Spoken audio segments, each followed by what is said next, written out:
Balik gamot muna tayo. Metformin baka mo? Ano ba to at saan to ginagamit?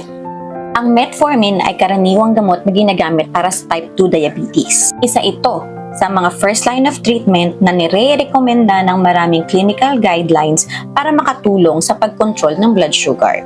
Please watch our previous video about type 2 diabetes para mas magets mo kung paano siya nakakatulong sa kondisyon na to. Pero paano nga ba ito gumagana?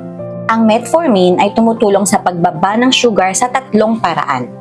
Una, binabawasan nito ang paggawa ng glucose ng atay.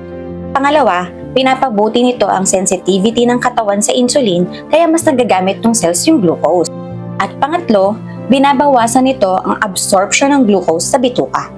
Karaniwang pinapainom ang metformin kasabay ng pagkain para mabawasan nito yung side effects sa tiyan. Ang dose ay nakadepende sa doktor at sa present condition ng pasyente. At in time, ina-adjust din ito depende sa pag-control ng blood sugar ni patient.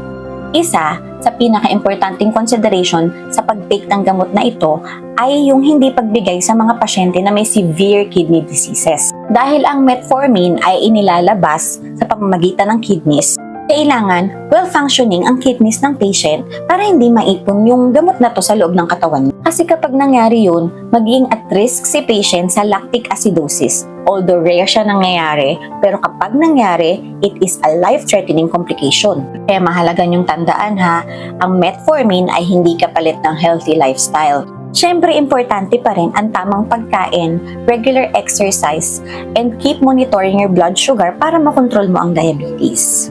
Kaya huling hirit, kung ikaw ay may diabetes at niresetahan ka ng doktor mo ng metformin, siguraduhin yung sinusunod nyo ang advice ng doktor at huwag na huwag kayong magse-self-medicate. So that's all mga kaalaga.